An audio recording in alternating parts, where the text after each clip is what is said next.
soxoro xam jàmbaar bi dama añ ba suur Joo si da ngay toog mais ba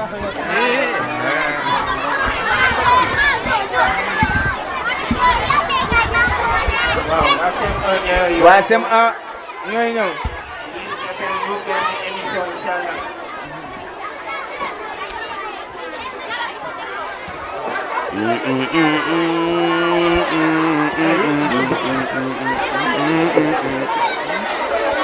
waaw pare gu ma ci lay wax pare gu ma damay woon ni maa ngi wax waaw ñii dañuy ñëw ñëw en place ñii nekk guñ en place si lañu nekk di wax waaw des na kenn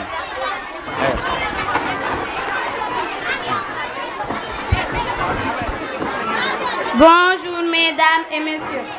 je m'appelle Rakisek, journaliste à la radio Babou Fawza. Je suis l'animatrice de l'émission Parlons en société. Notre émission du jour portera sur 4 thèmes: la pauvreté, la délinquance, l'enfant de la rue et la solidarité. Donc, chers invités, avant d'entrer dans le but du sujet, je vous laisse le soin de vous présenter au public.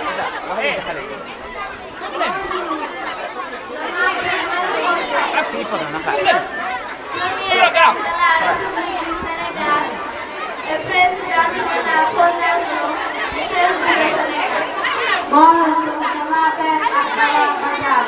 ministre de l'Emploi et de la Formation professionnelle.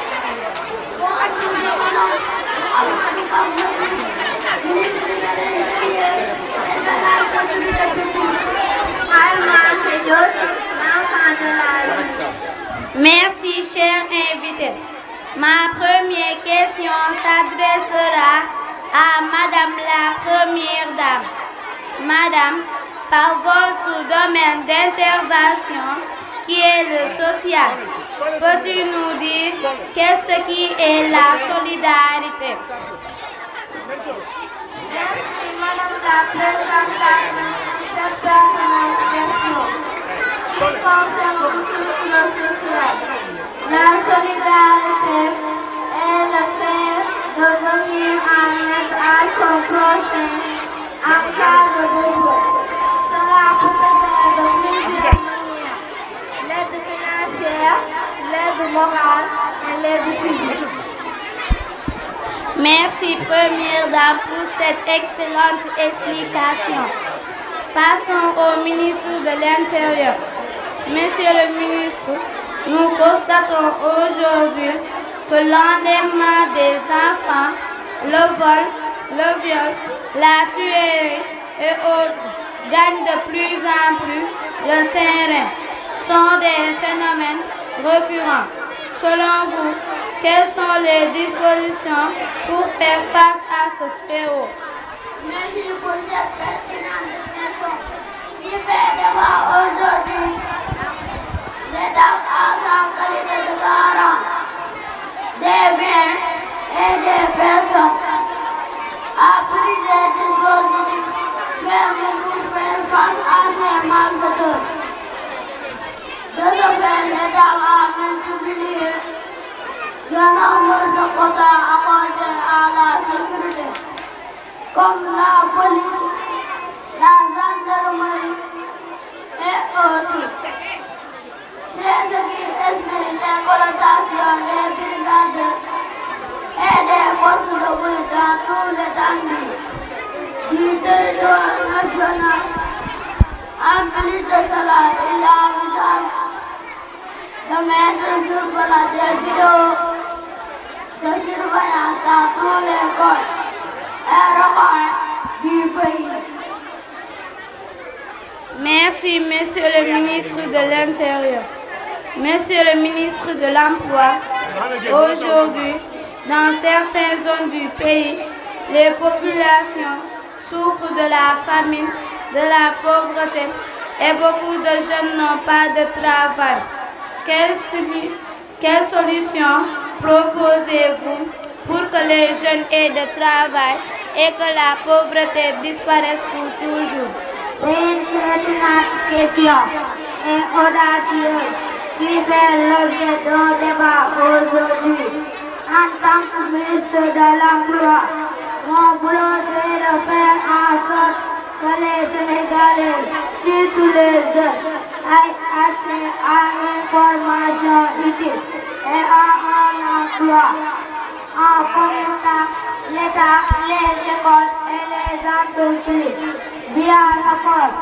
Amiens-Molré, travaillons ensemble, nous nous continuerons def lu ñu war et un accord pour que l'école,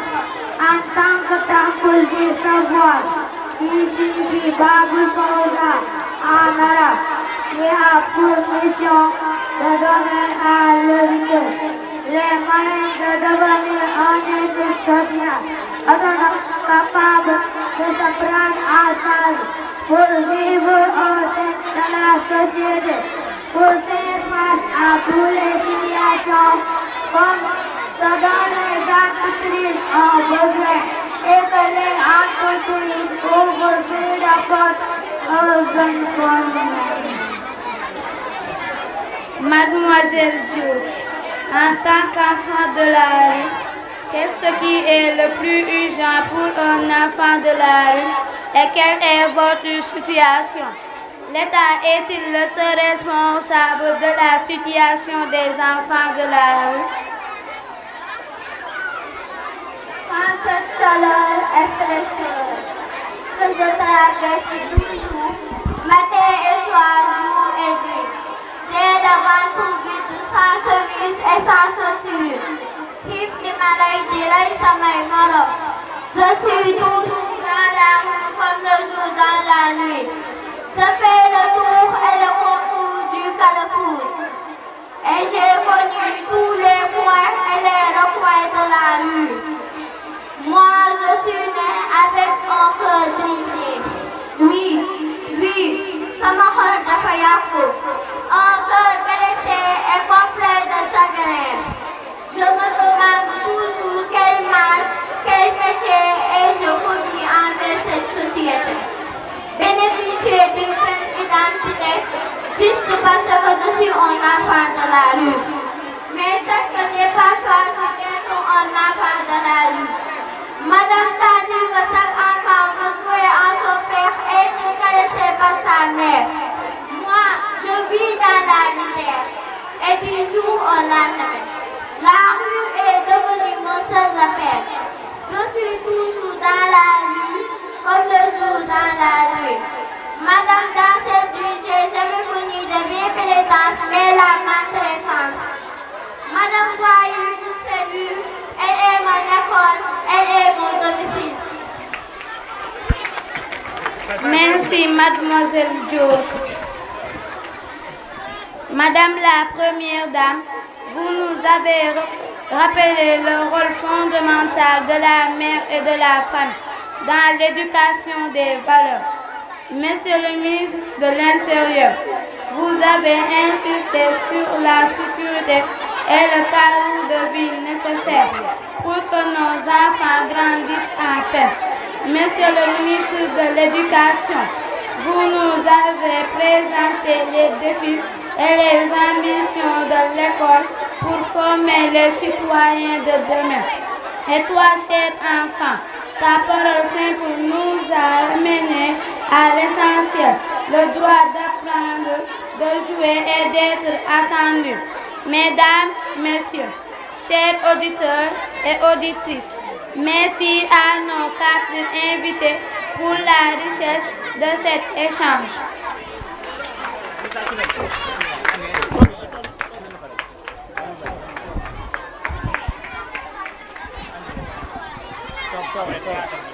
waaw xale yi wax nañ lu am solo boo xoolee madame la première dame moo nekk nii mademoiselle Diop ministre de l'Intérieur, ministre de l'Éducation et de l'Emploi. tey dañoo indi thème bu am solo muy jeunesse maanaam dañoo commencé ci yaay kii wax rôle bi nga xam ni yaay daf koo am ci yaru doomam ndax yaay moom mooy première école bu fekkee ni da nga jàpp ni xale bi bu 6 ans lay doog a dugg école loolu da ngaa raté xale bi kañ la dugg école mooy ba mu ko nekkee ci biiru yaayam ba ni muy juddoo yaay moo koy njëkk a préparé programme ndax al ummu madrasa ida aadattaha aadat jida yaay mooy première école soo ko programmé rek programmé nga un sec kooku dafa wax ci yaay ci rôle bi mu am ci doom avant muy dem école keneen ki wax ci li nga xam ni moom mooy li ñu tuddee sécurité ndax sécurité bi dafa am solo nga gis insécurité bi nekk ci réew mi ci xale yi ñuy rey yi ñuy sàcc ak yu demee noonu mu wax ci ministère de l'intérieur li nga xam ni mooy police gendarmerie ak yeneen yi nga xam ni a ngi ci dëkk bi lu mel ne ay vidéo surveillance caméra surveillance pour lan assurer sécurité population bi keneen ki wax ci li nga xam ni moom mooy lu moo tudd école ba jël exemple ci temple du savoir mooy la porte du savoir muy Babul Fawza muy xale bi dafa war a dem école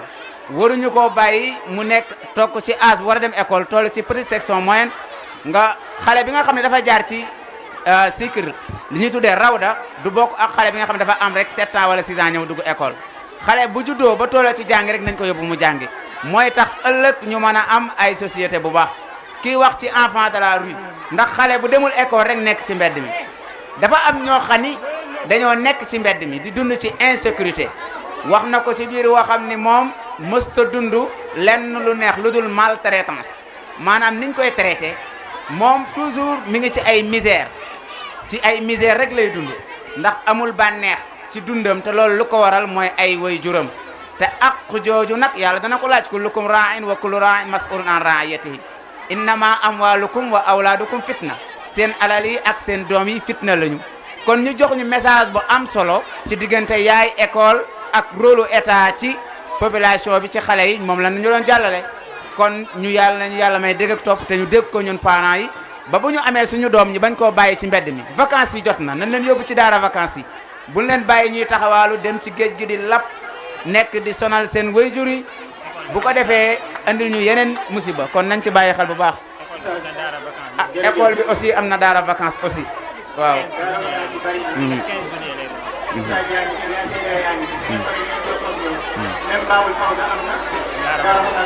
le 15 juillet waaw le 15 gis nga xale yi ñu toll nii macha allah. yaa journaliste. gis nga journaliste bi ki doon animé débat bi macha allah mi ngi nii tegale ay tànkam avec élégance waaw tabarakallah kon tey kii boo ko jëlee woon fii yóbbu ko ci télé wala rajo nga jox ko benn thème mën na ko animé kon dañ lay jàngal ni ci daara ji lépp am na fi am na koy incarné madame la première dame Marie Khone Faye anamu mi ngi nii toog macha allah am na ku nekk ministre de l'intérieur keneen ki nekk lan enfant de la rue keneen ki ministre de l'emploi kon def nañ fi éducation feeñ na fi sécurité feeñ na fi état feeñ na fi diplomatie waaye lépp feeñ na fi ba ci économie ministre de l'emploi kon xale yi lépp lañ leen di jàngal ci daara ji comme ni ko oustaz waxee xale bi bul yaakaar ni dafay juddu ba mata dal jàng nga su yóbbu ko soog ko jàngal déedéet dafa am benn borom xam-xam boo xam ni benn parent d'élève dafa jàpp ci loxo doomam koo xam ni dafa juddu ba fer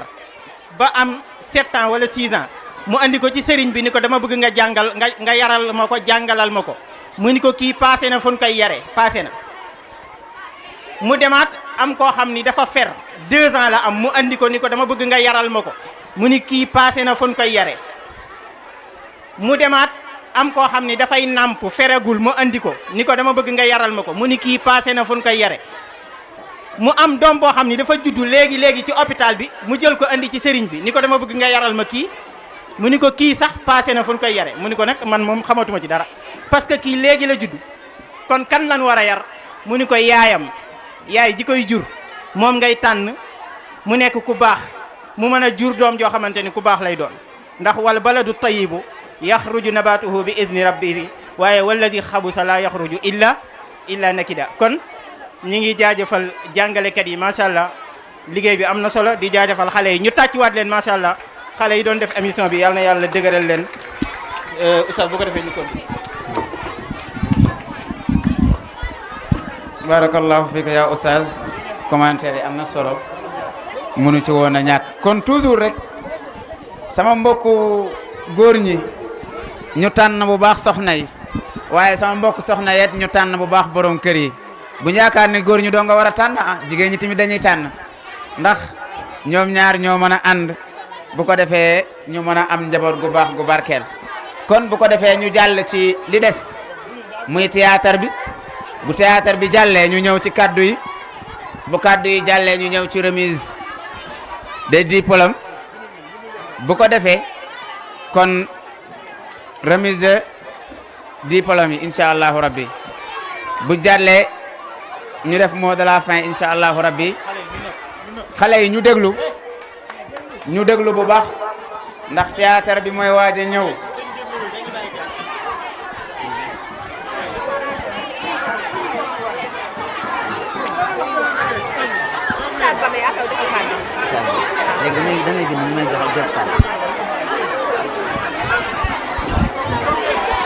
kon